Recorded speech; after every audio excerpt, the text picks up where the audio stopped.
Hello everyone. तो आज का वीडियो का टॉपिक है mode of transmission of disease. अब डिज़ीज़ जो है वो कैसे हम लोग के बॉडी के अंदर एंटर करता है और उसको ऐसा कौन सा मीडियम मिल जाता है जिसके थ्रू वो हमारे बॉडी के अंदर पहुंच जाता है। तो जैसे हम लोग एक जगह से दूसरे जगह ट्रैवल करने के लिए मीन ऑफ और मोड ऑफ ट्रांसपोर्ट का यूज़ करते हैं, जैसे कि हो गया बस, हो गया कार, हो गया।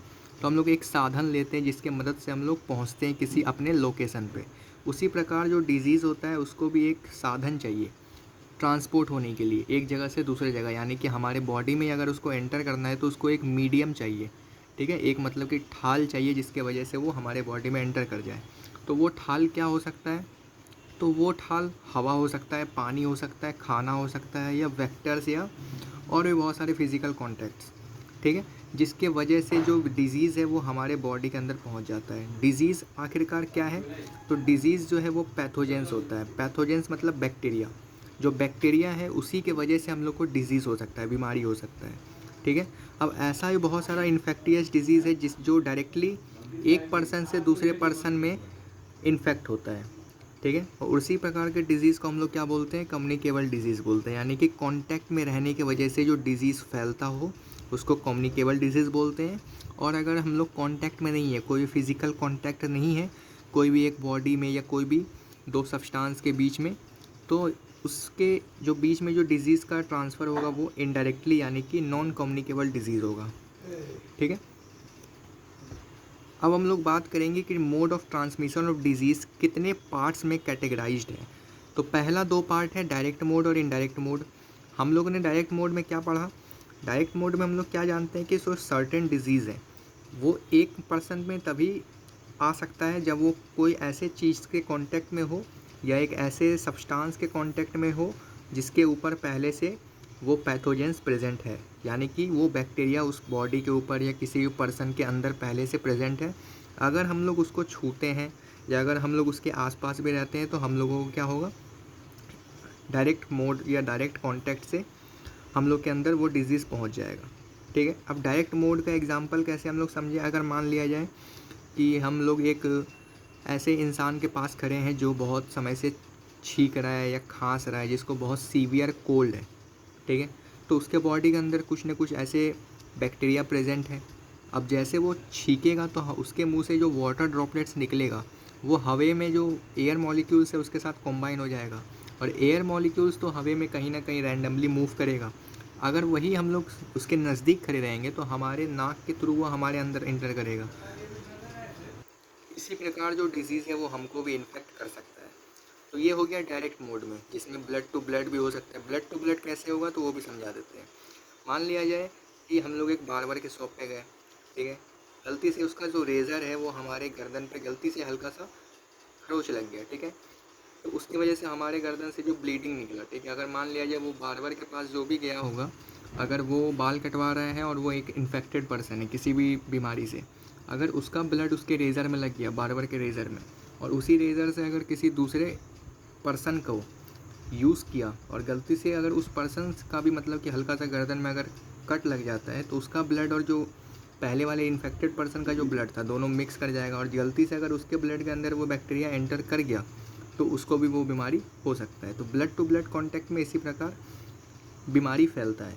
डायरेक्ट फिजिकल कांटेक्ट हो गया, ये भी एक तरीका है जिसमें डिज़ीज़ जो है एक पर्सन से दूसरे पर्सन को इन्फेक्ट यानी अफेक्ट कर सकता है।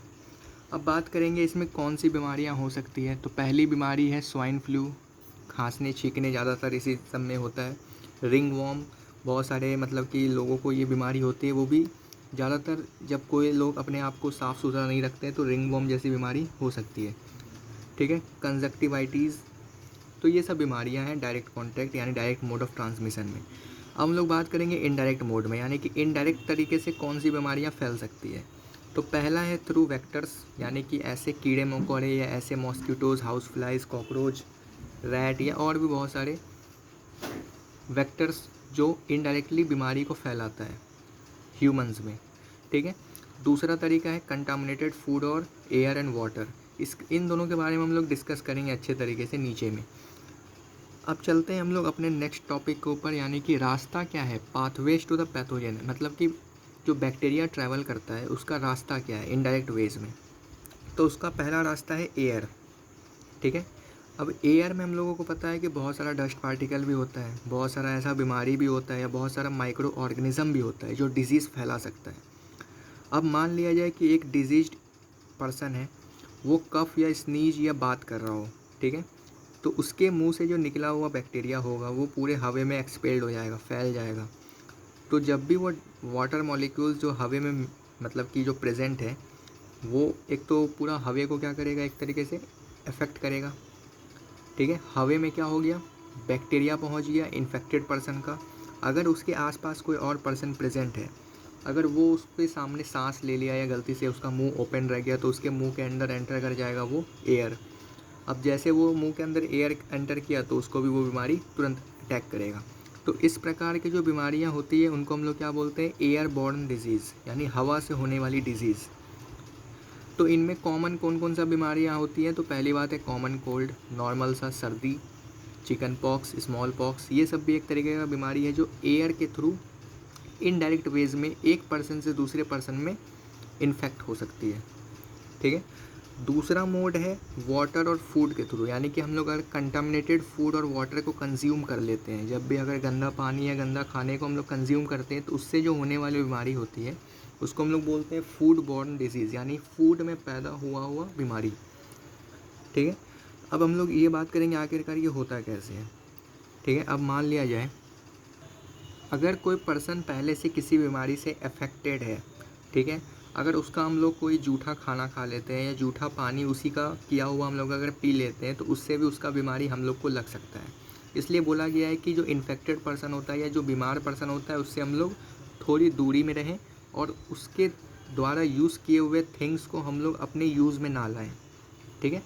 और भी तरीका है जिससे वाटर और फूड बॉर्न डिजीज़ का मतलब रास्ता मिल जाता है। तो दूसरा तरीका ये भी है कि जो वेक्टर्स होते हैं, जो इंसेक्ट्स होते हैं, मॉस्किटोज़, हाउस फ्लाइज, कॉकरोच, ये भी जो है वो खाना को या पानी को वो बर्बाद कर सकता है, मतलब कि वो कंटामिनेट कर सकता है, जिसके वजह से अगर वो हम लोग खाना खा लेते हैं या पानी पी लेते हैं तो वो डिज़ीज़ जो फैलाया हुआ रहता है, मॉस्किटोज़ या मक्खी जो भी है, उसके जो बीमारी लाया हुआ है वो हम लोग अपने बॉडी के अंदर एंटर करवा लेते हैं, वो गंदा पानी पी के या गंदा खाना खा के, ठीक है। अब फूड बॉर्न डिजीज़ में आखिरकार कौन कौन सा डिजीज़ आता है, तो पहला है कोलेरा, टाइफाइड, और भी बहुत सारी बीमारी होता है, हेपेटाइटिस 1 भी है, ए भी है, बी भी है। तो ये सब भी एक तरीके की बीमारी है जो कि गंदा पानी या गंदा खाने के थ्रू होता है। तो ये कैसे हो रहा है, तो इनडायरेक्ट वेज में हो रहा है, ठीक है। इसमें कोई कांटेक्ट नहीं होता, ये इनडायरेक्टली आ रहा है खाने के थ्रू, फूड के थ्रू। अब हम लोग बात करेंगे तीसरा, यानी कि वेक्टर्स के थ्रू। वेक्टर्स का मतलब हम पहले बता चुके हैं कि ऐसे कीड़े मकोड़े जो बीमारी फैलाने का काम करते हैं, ठीक है। ये हम लोग के घर में एक तरीके से पेट के रूप में भी रहते हैं, हमें ही डैमेज करते हैं और हमें ही बीमार करता है। तो वेक्टर्स के द्वारा जो डिज़ीज़ कैरी किया जाता है एक इन्फेक्टेड पर्सन से अदर, कैसे, मान लिया जाए कोई एक बीमार पर्सन है, ठीक है, उसको बहुत ज़्यादा बुखार है या डेंगू मान लिया जाए उसको अगर हुआ है पहले से ही, उसको जो मच्छर काटा, उसका जो ब्लड सक किया, वो अगर किसी हेल्दी पर्सन के ऊपर वो मच्छर अगर जाके वापस काटता है तो उसके द्वारा जो लाया हुआ ब्लड है वो गलती से अगर उसके हेल्दी पर्सन के बॉडी के अंदर इंजेक्ट हो गया तो वो जो बीमारी है वो हेल्दी पर्सन को भी हो सकता है। तो ये वेक्टर्स के थ्रू भी बीमारी फैलता है, ज़रूरी नहीं है कि मच्छर ही है, मक्खियाँ भी करती है ये बीमारी का फैलाने का काम, ठीक है। तो जो वेक्टर्स के थ्रू बीमारी होता है उसको हम लोग क्या बोलते हैं, वेक्टर बॉर्न डिजीज़। एग्जाम्पल के तौर पे मलेरिया, डेंगू मच्छर से होने वाली बीमारियाँ, रेबीज़ कुत्ते से होने वाली बीमारियाँ, प्लेग चूहे से होने वाली बीमारियाँ, यानी चूहे के ऊपर जो पैरासाइट प्रेजेंट है उससे जो बीमारी होती है उसको प्लेग बोलते हैं, ठीक है। तो ये सब जो बीमारी है वो कैसे फैलता है, तो वेक्टर्स के थ्रू फैलता है। किसी भी इन्फेक्टेड पर्सन के बॉडी के ऊपर से अगर वो आया हुआ हो और हमारे बॉडी के ऊपर अगर आके बैठ गया तो वो हमें भी इन्फेक्ट कर देता है। इसी प्रकार जो बीमारियां हैं वो एक जगह से दूसरे जगह ट्रांसपोर्ट होती है, यानी कि ट्रांसमिशन होता है उसका, ठीक है। हम लोग ये भी बात कर लिए कैसे होता है, तो डायरेक्ट मोड में और इनडायरेक्ट मोड में। डायरेक्ट मोड में blood to blood, direct physical contact, indirect mode में वेक्टर्स के थ्रू या कंटामिनेटेड फूड, वाटर और एयर के थ्रू। तो आज की वीडियो में सिर्फ इतना ही। नेक्स्ट वीडियो में हम लोग बात करेंगे कुछ बैक्टीरियल डिजीज़ के बारे में। तब तक के लिए थैंक्स फॉर वॉचिंग।